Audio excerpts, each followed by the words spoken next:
What's up, guys? Brandon Bozarth here, and what I'm going to do is I'm going to give you guys a clip of a video that I made about 6 months ago that talks about the model of the industry, the trends in the industry, and what's cool about that clip is I did it all in one take. I was super fired up, and I want you guys to get the message and feel the passion that we have in getting this information to you guys. So it's going to cut to the clip, and I'll see you guys in a minute.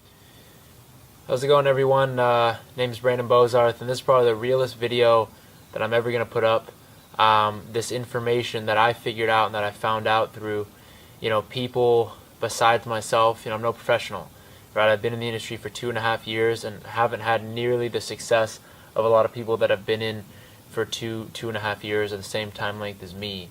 But I've been fortunate enough to be around people that have been in the industry for over 25 years, that have been #1 earners in 2 or 3 different companies. I've been fortunate enough to meet people that they run the back offices of multiple network marketing companies, and what I've learned completely saved me from leaving the industry. Like I tell people, I love the industry, but I hate it at the same time. And what I'm going to show you guys might change your opinion on your current situation like it did mine, but I promise you it will for the better, right? Because when I signed up for network marketing, I wanted to make a long-term residual income, and I wanted to be able to show people, and most importantly, how to change their life by making a long-term residual income. And I realized that what I was doing wasn't what I thought it was, right? The stuff that goes on behind the scenes and the trends, and a lot of people in a lot of companies right now, and I could name off hundreds of companies. 99% of the industry is messing up on these things, and it's why the industry is in such a flux right now, right? I spoke to someone that's been in the industry for 25 years. They said, I've never seen more leaders be burned. I've never seen more incomes fluctuate. I've never seen more people jump from company to company, and they didn't know what was going on. But we figured out what kind of caused everything. And before I go into it, I want to tell you guys my quick story, right? So I grew up in Half Moon Bay, California, and if you're into network marketing, you know the deal, right? I didn't have a lot of direction, and I was looking for opportunity. I got a we're gonna get rich call, and I decided to take a look at network marketing, and I got on board. Quickly fell in love with the industry. Turned my good 6 friends into 600. My first year had a moderate amount of success, and then what happened was my check started kind of dropping off, and a lot of times I would look up to my mentors and people that have taught me, and it was always the same thing. That's just how network marketing is. Just keep rebuilding it, and talk to more people, read more books. And I've read so many books and I've talked to so many people, and it was this constant build rebuild thing, and I started to accept it as that's just how network marketing is supposed to be built. Having like a 9%, 10% retention rate was normal. I looked at my business. I'm enrolled close to 50 people, and I couldn't get past those next couple ranks. And I looked at my team, and a lot of them were getting paid what they deserved. And I never thought once about looking somewhere else, looking into another company, looking to go work a job. Quitting was never an option. Like, I bled for that company, most loyal. I would rather, either I'm either going to make it there or I'm going to die. That's how I was. But at the end of the day, I needed to make money. What happened was a certain bonus ran out in my previous company, and I couldn't pay for my car payment, and I needed money now. So my buddy, he hit me up about this solar deal. He said, we can go door to door, make $1,000 a sale. Come check this thing out. And I was like, you know what? I'll do this part-time so I can make enough money to get back into network marketing. At the time I was kind of losing my passion for it. I felt like I was beating a dead horse. But I went out to go check out this solar deal, and I checked it out, and it seemed like something that I would want to do, and just to make enough money, right? So upon leaving that meeting, I walked out to my car, and there was a note on my car, and it said, look, if you're pursuing network marketing, give me a call. And I get on the call, and immediately I'm getting pitched some network marketing company, and you guys know how it is. It's network marketing. Everyone's trying to get everyone into their business and whatnot, and I was immediately closed off, turned off. It just a bad taste in my mouth, and it really didn't want to hear about it. It's this and that. This is what we're gonna fix. This and that, and it kind of went over my head. And I said, look, man, I'm in it to win it here, no matter what. I don't want to hear about it. And I hung up, and I completely ignored him, like most people do. The next day, I get a call from him again. He goes, look, I'm gonna get you on the phone with a guy who's built a team from zero, in USANA, which is a $1 billion company. He built a team from 0 to 1 million customers and distributors. He's made millions in the industry. right? He signed a non-solicitation agreement and then went to Monavi and did it again. Took 0 to 750,000 distributors. He's a legend in the industry. He's on the other line. Do you want to meet him? And I wasn't an idiot. Right? If you're watching the video now, what would you do in that situation? Someone that has more experience than any mentor I've ever met, more success, more credibility than anyone I've ever met. So I got on with him, and what he shared with me completely changed my paradigm on network marketing forever. And I'm thankful. I'm incredibly thankful, because without it, I probably would have left the industry, right? And thankful for this information. I now know the difference in companies and where to call home. Like it's a home, and it's something you could depend on. It's not a job where you're rebuilding and building all the time. It's actually a residual income. And this is what I want to share with you guys. So what I want to share with you is the trend that's going on in network marketing right now. What is going on right now in the industry and how that happened and some of the problems, right? Number one, companies are having this roller coaster effect. You look at 99% of companies, and the top earners, the top 50 list is always moving up and down, right? The average attrition rate, retention rate in a company right now is below 10%, right? But at the same time, there's other companies out there, USANA for example, that grows 10 to 15% every single year, right? Why is that? Why do some companies look like this and other companies more like Amway go steady? What's the difference, right? And these are questions that I had. I saw a lot of my friends' incomes dropping from way over 6 figures to way under 6 figures, and I started to think, is that their fault, or is it the model that we have? And I found out that a lot of it has to do with the model. I'm sure there's probably a lot of things they did wrong, and I thought a lot of things they could have did better, but I knew the majority of it was coming from the model. Right, so number one, first thing I want to talk about is Monavi. All right, if you guys look at Monavi, in 2005, they opened, and in their first 3 years, they broke every sales record in the history of network marketing. They broke the record. They went from 0 to 800 million in 3 years. Right, they broke every single record. Fastest distributors to get to $1 million, fastest to get to 6 figures, fastest company growth ever. Right, Monavi. Now, that company, what did they do? They caused a massive trend in the industry. Right? And that trend was their model. Okay, now if you look at their model, if you can see this, the model that Monavi had. Now tell me if this is familiar. It's probably 99% of the companies in the industry. It's probably your company, it's my company, right? It's probably the majority of the companies that are out right now because of Monavi and their success, right? To go start a company, you gotta understand, I can go start a network marketing company right now. I could get some money together. I could go to a network marketing consultant. And at that consulting firm, what did they tell you? Well, the fastest growing, the most successful company that we've had so far is Monavi. And ever since Monavi, all these other companies started copying their model. It's the most popular model we have. So I would suggest this model, and the CEO, some business guy, some marketer, right? We're going to call Monavi a company built by marketers. Some marketer looks at the numbers, sees the margins and how much they can make from this model, and they do it. They have no reason why. You ask them why, they go, because the person at the consulting firm told me. That's how it works. So the model, high buy-in, high auto delivery, high ratio. The ratio, this means the ratio to profit. How many people do you need in your business to either get your product for free or to profit? The average company is 30 to 1. My last company was 45 to 1. Right now, these three things you can see in almost any single company out there. High buy-in, $300 to $1,200 to start. High auto delivery, between $150 and $250. High ratio, 30 to 1, 40 to 1, 50 to 1, just to make profit or get your product for free long term. Right now, these three things together, what they do is they cause a business model that looks like this. It causes a paycheck that looks like this. Unless you're a founding distributor, unless you're the CEO of the company, very few that get in early and have good timing and good spots, and you're always expanding maybe internationally, somehow it's always in your group. Majority of people, their career will look like this. And that's just how it is. You can call these the cause, and this the effect. There's no way to avoid that. This is the cause, that's the effect. And this is what's happening, and that's why there's so many people upset and getting bad taste in their mouth about the industry. It's because of this right here.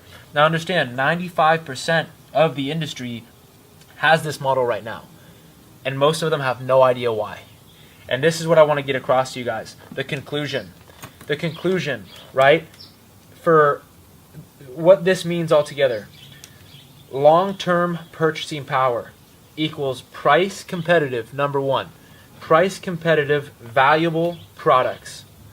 Right? That's number one. In capitalism in general, price competitive products that are valuable should be a staple in any form of buying and selling. But the two main things that's going to determine retention, which, as we know, there's two things that are going to give you a long-term sustainable business. This is what I learned through my mentor, and you guys have probably heard this before. But retention and duplication, those are the two things you need to build a long-term, large-scale, sustainable business. Retention and duplication. Adding people has never been the problem. There's 20 million people in the industry and growing. Adding people is never the problem. Keeping them around is the problem. Right, so here's the conclusion. If you have long-term purchasing power, or for long-term purchasing power to occur, you need a price competitive, valuable product, number one. But the two most important things, you need to give people the chance to get free product or profit. Right, because if they're getting a product they're buying anyway, that's impacting their life, and they're getting it for free, they're never going to quit. Why would they quit? Number two, if they're profiting, they're never going to quit. Hey, I don't want that money anymore. No one ever said that in the history of ever. So those are the two main things that are going to keep people in for 20 or 30 years, right? Because no one in network marketing is interested in a year or two of residual income, right? We're all interested in 15, 20, 30, depth of vision, deep, long-lasting residual income. And what's going to keep people around long-term purchasing power is free product or profit. That equals retention, right? Now, lastly, the very bottom here, if you can go down, if you have a high startup cost, right, a high auto delivery, and a high ratio, this is the conclusion. The amount of attrition will always be greater than the amount of momentum in your business. And the definition, like we always say, if you ain't growing, you're dying. You will always die more than you can grow at some point.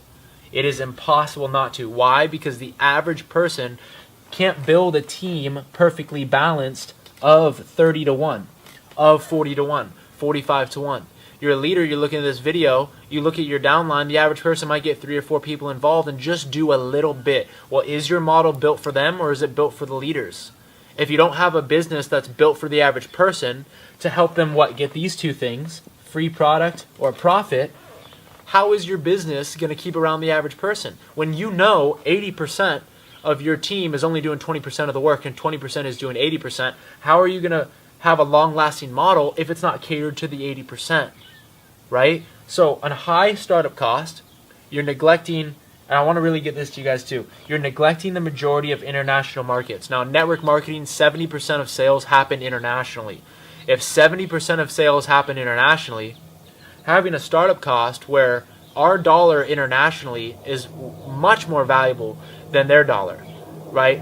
Some people in El Salvador only make $300 a month, or $400 a month. How can you go into that company with a high startup cost, a high $300 a monthly salary just to start up, right? Or a high auto delivery, $150 to $250, half of their month's salary spent on auto delivery, and then a high ratio. They get involved and they need 30 to 40 people to start. 90 days into it, they're gone. They lose all this money. That's what happens. And what's going to happen is you're going to neglect 70% of the international market. And what happens is when you go into those countries, you're only targeting the top 1%. You go to Malaysia, you go to El Salvador, you go to places, in Mexico, you go to Singapore, you go to all these areas. And if you have a model like this, you're only allowing the top 1% to get involved. You're neglecting majority of the market. This is a plan that is not universally worldwide accepted. It's not met for the average person. It will cause a massive drop-offs, right? Because this is what I realized. After a few years in my previous company, majority of the people in my business weren't at the level where they were making enough to pay for their auto delivery. And if their goal is long-term residual income and they're not building a team of 35 or 40, then they're going to quit eventually. No matter what you do, you're not going to keep them around for 20 years if they're losing money and this is the model they have to fight against. And if you ask the person that's building this model, why, you don't get an answer. You get, I don't know, that's what the consultant told us. I don't know, that's what Monavi did. Well, guess what, Monavi is doing under, I'm not sure exact, I don't want to make any claims, right now. I don't know the exact number, but they're tanking as a company and they're being bought out, or they already have been bought out. They're probably doing less than 100 million. They went up to 800 and then the company folded. So the very company that caused this trend is now in the dumps and we're still following it. I hope you guys are starting to see what's going on and why so many people are looking for homes. And this is what we're seeing happen, is every top earner, they've been the top earner for the past 15 or 20 years. It's been the same group of 100 people. I'm not going to drop 100, 200, whatever. I'm not going to drop names, right? But they're going from company to company, and the average lifespan is about 9 months. They'll go to a new company, usually get some sort of signing bonus, some sort of contract, some sort of power leg, right? Get on board, have a huge network transfer, and the people that are not benefiting and actually getting burned are the people at the medium level income. You know, $2,000 a month, $5,000 a month, $10,000 a month. They have to keep moving because their leaders are moving, and about every 9 months they have this crazy expansion of momentum, rank advancing, and then after that the shit hits the fan, and they need to go find a new company. And this is what keeps happening over and over and over, and it's the same people getting all these signing bonuses, right? And it's not built for the average person. So I'm hoping this is starting to resonate with you guys. Hey, thanks for watching that clip. Now, to wrap things up, one thing that I learned after making that video that I want to get to you guys is how deceptive bonuses can be in the comp plan as well, right? In my last company, I had a bonus that said, get 3 and it's free. And what I didn't know is that the majority of people in my business or in that company weren't getting that bonus. And when I mean majority, I mean there was only about 1 to 3% of people actually getting that bonus. Now, from the outside looking in, especially an uneducated network marketer, when you hear you only need 2 customers or 3 customers or 4 customers to get your product paid for, that seems so easy, right? It seems easy on the surface, but then why is only, if you look in the back office, 3% of people doing it? And it's pretty simple. It's because the product's probably overpriced. It's probably not a true transfer by product, and network marketing isn't about going out there and just acquiring a bunch of customers, right? It's about creating a large distributor base to then go reach the customer and to reach the distributor, right? If everyone got on board and just was going after customers, they're going to build a business really, really slow, right? So understand and look at your comp plan, because I've heard it before. Oh, my company pays 60% back to the distributor, 70%. I've heard it go up to 70%, right? But to determine if that company is paying the average person a significant amount to at least get them to break even or make money, see where that goes. See where that money's going. Is 30% of the 60% that's going back to the distributor base going to bonuses that only 2% of people receive, that are essentially smokescreen bonuses that just look good to make it seem like something's going to be easy, or something is going to be obtainable, when in reality 97% of people can't make it happen, right? So if the money that the company is making, the revenue that they're generating, if that's going back to the distributor in the form of bonuses that most people aren't hitting, that's not going to be a comp plan that's set up for the average person to win, right? What's going to look like a good comp plan, or what is a good comp plan, is when that money is going back to the distributor on a main form of residual income. Every comp plan has one way, the one main form of residual income that you could depend on, that's not a bonus, that's not just for leaders, that everyone focuses on, is a large chunk of your residual income, the residual income that is being paid to you from the company, going into that category, or is it going into large commissions or large bonuses just for leaders? Look into that, and you can understand your comp plan a lot better. So thanks, guys. We'll see you in the next video.